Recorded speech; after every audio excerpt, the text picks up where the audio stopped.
Welcome to Democratic Television, a program of the Santa Clara County Democratic Party that brings insights, perspectives, and attitudes of our always thoughtful guests.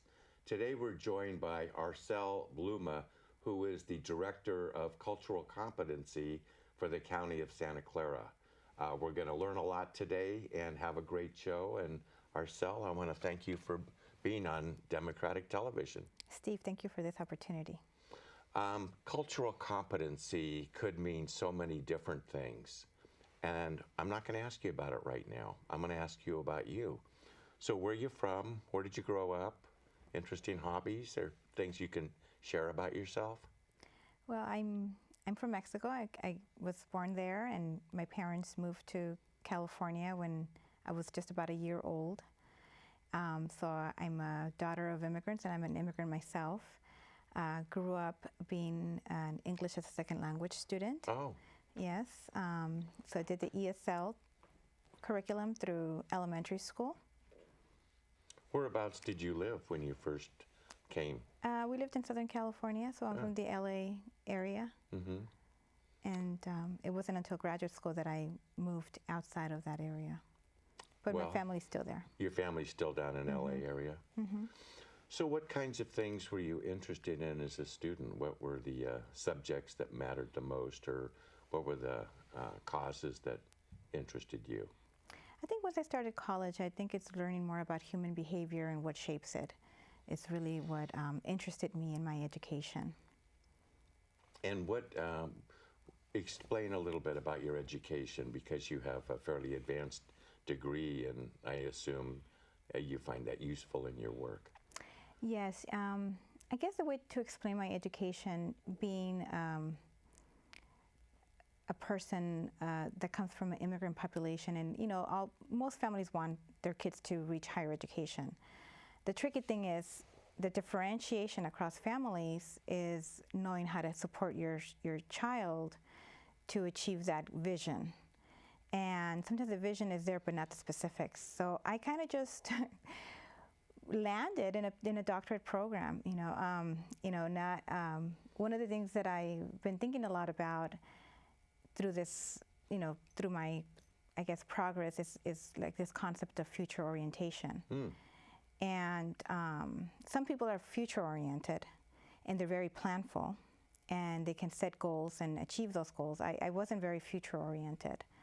So I just, went to college. People saw that I had some potential in some areas, encouraged me to do more research-based work while I was in undergraduate school, and did that, participated in more research-focused activities, and through that process, applied to doctorate programs. I had not envisioned myself going to a doctorate program at all, but it was part of that curriculum that I was in. And it was an opportunity, I forget, it's called MARC, it's an opportunity to provide access to more research-focused careers for students of color. And somehow, so I applied, had no real idea. I knew of the doctorate program because, my professors had PhDs, but I had never envisioned myself doing that. Oh. And so did that, and linking it back to future orientation, I think in my current work, in supporting children of color, right, so that they don't enter our systems, is, for those students for those young people that are future oriented, it's almost a protective factor. But when you're not future oriented and you don't have the parents that can support your path to higher education, even just college, then you're sort of at a disadvantage. And for kids that come from more affluent families who are more educated, they don't even have to be future-oriented. The path is going to be there for them. Things just unfold for them. Things just unfold for them, yes. So you grew up maybe without that path in place and had people, professors, teachers in high school, middle school that saw potential in you. Yes, yeah. And it's not that my parents did not set that, they set the vision, just not the specifics around it. Mm-hmm. Were there any activities in school that caused you to say, I want to be involved in something larger, I want to be supportive of other folks that are immigrating to the United States or other challenges that people of color went through? I think the one thing that I can speak to is, you know, for me, really my interest has always been more about human behavior and what shapes it. What is the potential within the individual? But even within that potential, the environment has a lot to do in supporting you know, a good outcomes for people, right? So it's just like our children in our schools. You know, they come with a certain potential, but also the school can enhance that potential, or increase the potential of those that may not have that initial skill. One of the things in terms of giving back to the community, you know, when I was in in graduate school, you know, one of my advisors left the university right as I was going to start working on my doctorate. And I had to find a new professor, and she took me on, and even though it was added, you know, work for her, Dr. Nan Crowder at Penn State, and my previous advisor, Lynn Vernon Fagans and Betsy Manlove, were very supportive. But I needed, you know, to find, and Nan Crowder took me in, and she said, you know, that I would one day do this to other students to support them. She was thinking that I would go the academic route. Oh. Yeah. So, and I really hold that in my heart with me as I do my work, and really be able to support other people in carrying out good work. And you know, anything that I can do to coach and support and educate is something that I strive to do.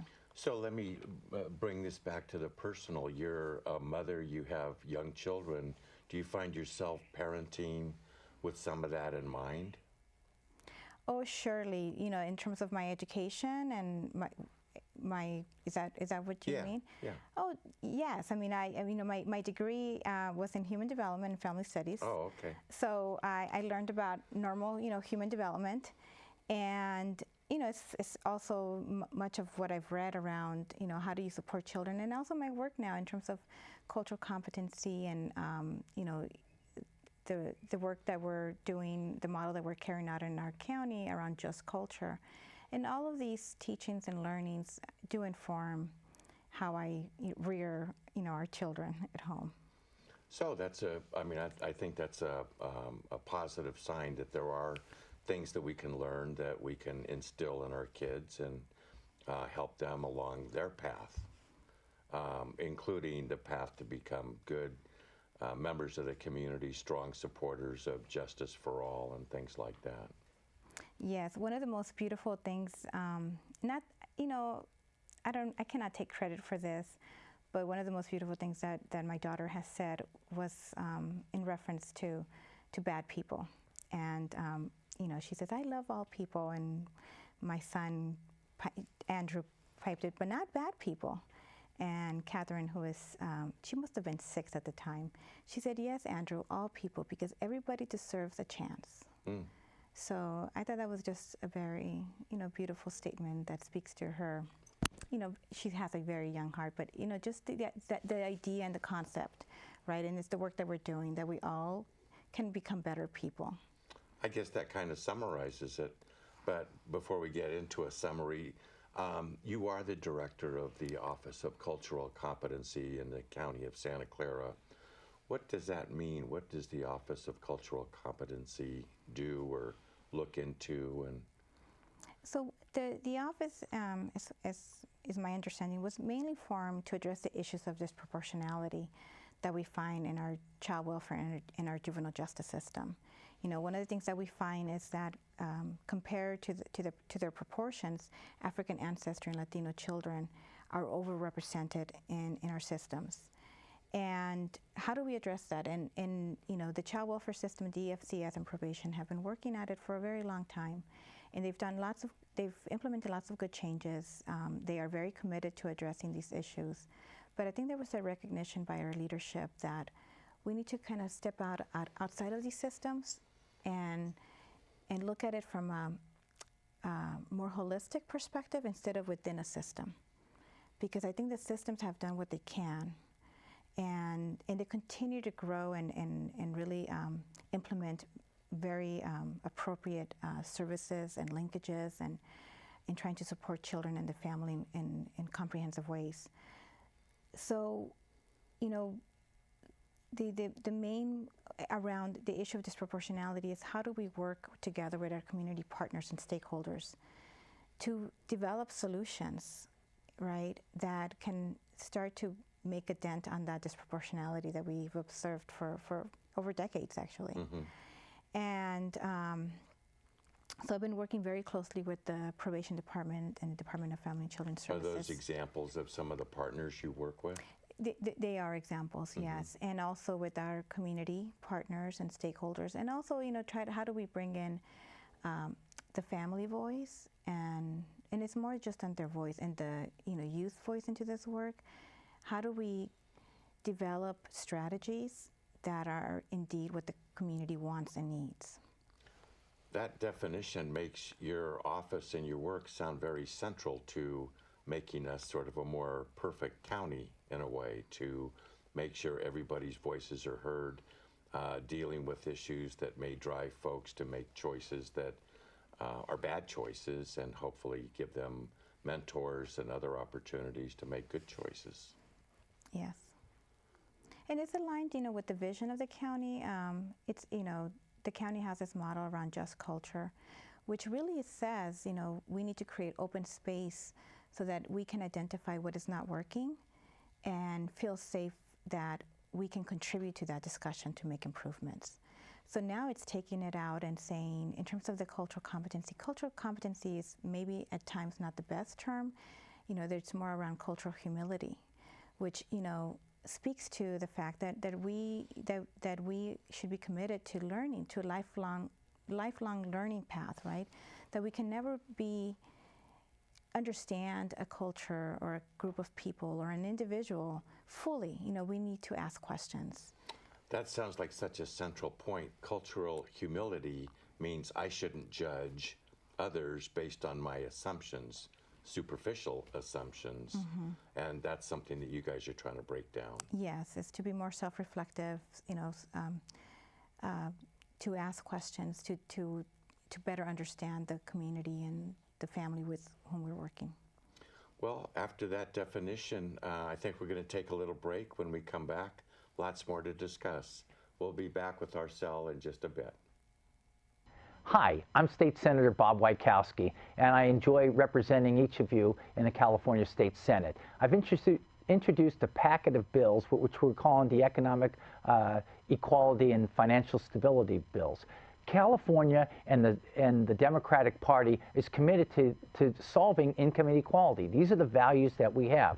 This packet of bills, when placed into law, will allow people to retain a little more money if their wages are being garnished, if they're faced with bankruptcy, retain some assets, and also have the chance to go into court if they have a faulty judgment against them. These are the values that we have, trying to lift up those who are less fortunate. There are too many children in California that don't have enough to eat, and they're living in poverty. We all need to work together, but I need your help. The Democratic Party needs your help. We need you to come in and help us out. My office is open. Everyone's office in the Democratic Party is open for you. Let's try to fix this problem together. Let's try to help out those who are less fortunate than us. Again, this is Bob Wieckowski, and thank you for helping. Welcome back to Democratic Television and our guest, Dr. Arcel Blume, the Director of the Office of Cultural Competency in the County of Santa Clara. That's a mouthful. It is. Anyway, we were talking about, frankly, I think the importance of the work, the fact that having people understand that not everybody is like us, that we all have differences, and yet we all have a lot of commonality, is maybe central to your work. And if we can better understand where people are coming from, we might be able to help them and have positive change come in our community. That's right, you know, and you saying, you know, summarizing it that way also makes me think of, you know, a new way of looking at these issues, because a lot of the times we talk about equality, but equity is a little bit different. You know, equity is not only just finding the common ground around people, that's more around the cultural sensitivity or trying to connect with people,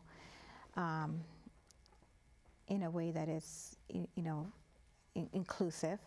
But equity speaks to the variations that some groups experience in achieving certain resources or outcomes. And as a groups, we differ. So equity says, how do we support those groups that are not receiving the advantages that others may be receiving? And what are some examples of that would help make that point? Well, there's a great visual, and maybe I can illustrate it verbally. But there's this visual of this fence, and if you can see over it, you can see a baseball game going. Oh. And equality says that anybody can go and look over the fence. That's equality. So nobody is excluded from that opportunity to look over the fence. However, I'm estimating that you are taller than I am. And so if the fence is of a certain height, you might be able to peek over the fence, but I may not. So equity says, let's have some stools available, some step stools, so that people that may not be of a certain height can reach over and see. And that's equity. So it's providing some supports so that we can all have that opportunity. Got it.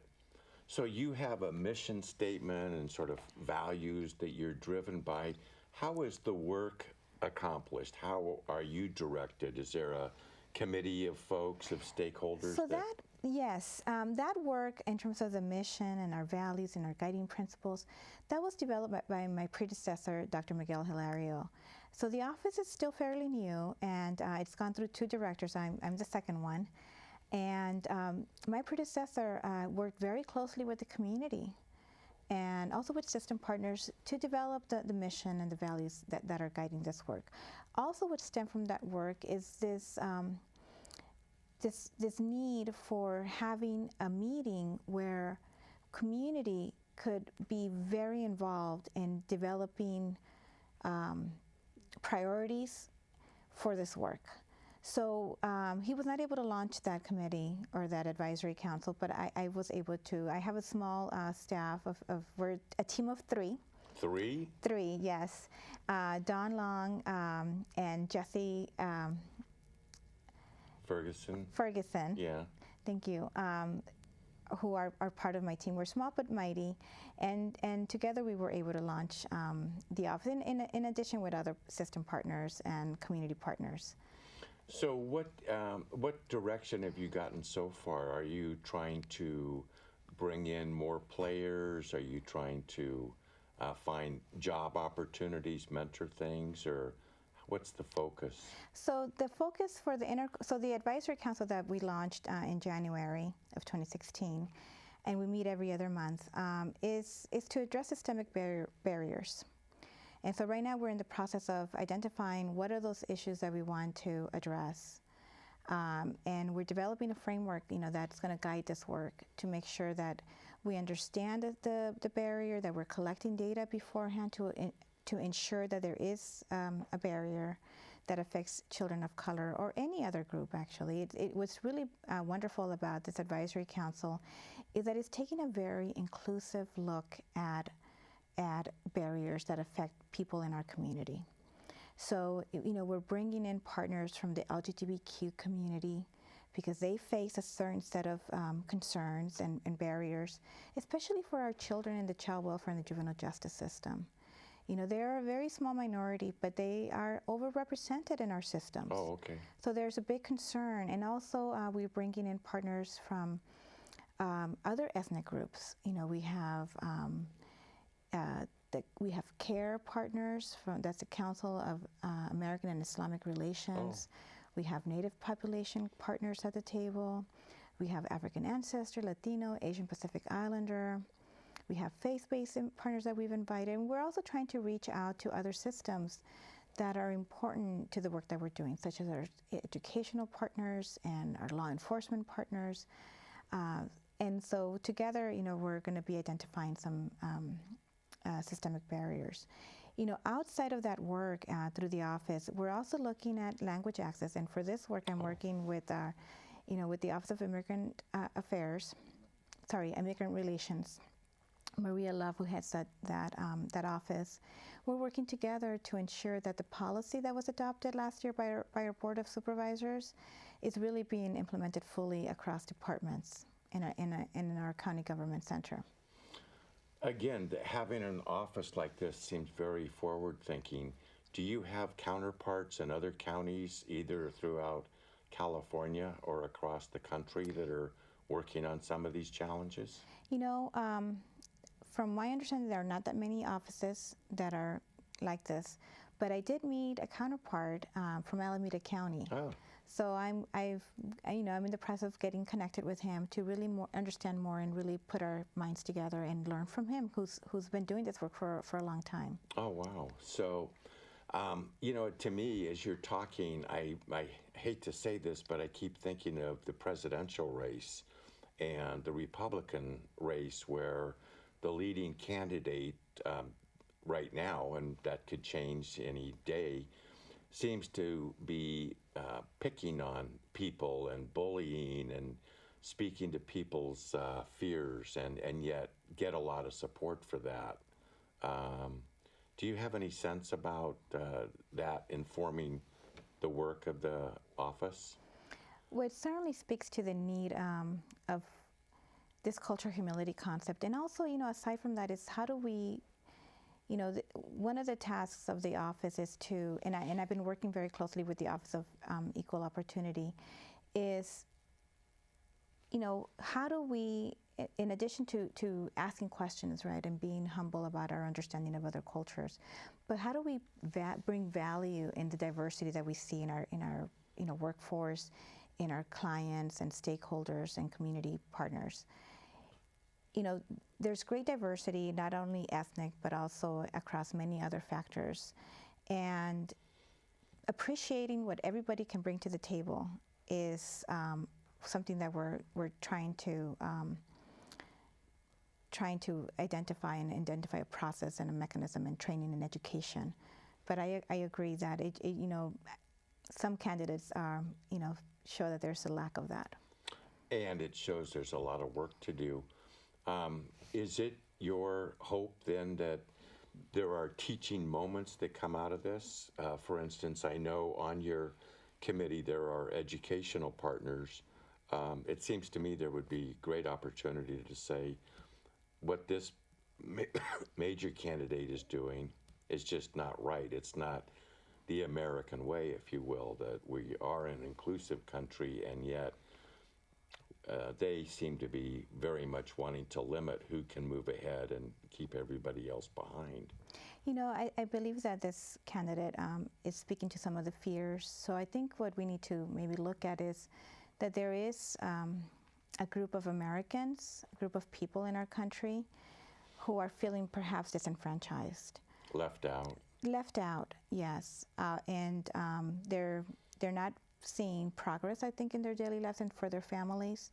So I believe they've maybe experienced some setbacks. So I think getting to the root cause, right, of what is going on, and not just looking at this group of people as bringing out the worst in people, but trying to find out what is it that they're fearful, what is it that is missing, in their lives, in their families. Maybe they're not able to see themselves as fully contributing. And I think we need to address more of those root causes. Well, I think that's a good point, because on the Democratic side, a lot of the themes are about the 1% versus the 99%, and we're told we're in a recovery, and yet a lot of people aren't working at their full potential. Things aren't going well for many, many people, and so you're saying there are things to look at here and not just to blame or scapegoat. Well, even on the Democratic side, I think, there's a strong group of people that are supporting one of the candidates, right? And I think there's also another group of people that is finding it very challenging to be successful. It's the young people, especially in the Bay Area. So young people who with good degrees, maybe with the exception of the tech industry, right, that we have here in Silicon Valley, but for other professionals who are teachers, who are social workers, who are probation officers, who are entering the field, it's not only do they come out with school loans, right, at high interest rates. And I don't know if I think maybe the interest rates have been cleared a little bit, but it's really expensive to live in this community. And that's one of the discussions that we continuously also have in many of the meetings that I participate. It's come up in the Intercultural Competency Advisory Council, how in a few years it's going to be prohibitively expensive for our professionals that are working in these fields to support families. Yeah. That's part of the greatness of the area. People are doing well, but there's also a flip side. Housing, transportation, getting around is just not possible. We have about a minute left. Is there a way for people to either reach you or reach the office if they're interested in this kind of work? Yeah, they can reach me on my email. It's arcel.blume@ceoseccgov.org. And if people wanted to reach the Office of Cultural Competency, maybe just Google that. Yes, Google the Office of Cultural Competency in Santa Clara County, and I think that's probably the easiest way to find a link. So just in our final seconds, do you feel a sense of optimism about your work, or is it too overwhelming, and you and your small and mighty staff? No, definitely. I feel a great sense of hope. One of the most amazing things about my work and what keeps me charged and just moving forward is that we're not doing it alone. We are a small team, but in order to be successful, we have to work in partnership with others. And in this partnership with other people, there's so many passionate people that care about families, that care about the people of color and people of all backgrounds. And it's through this passion, I think, that keeps every one of us moving. Great. Well, thank you very much for being on the show. Thank you, Steve. Thanks for watching Democratic Television. Give us a call at 408-445-9500 or visit our website, sccdp.org, and join us. Help make a difference.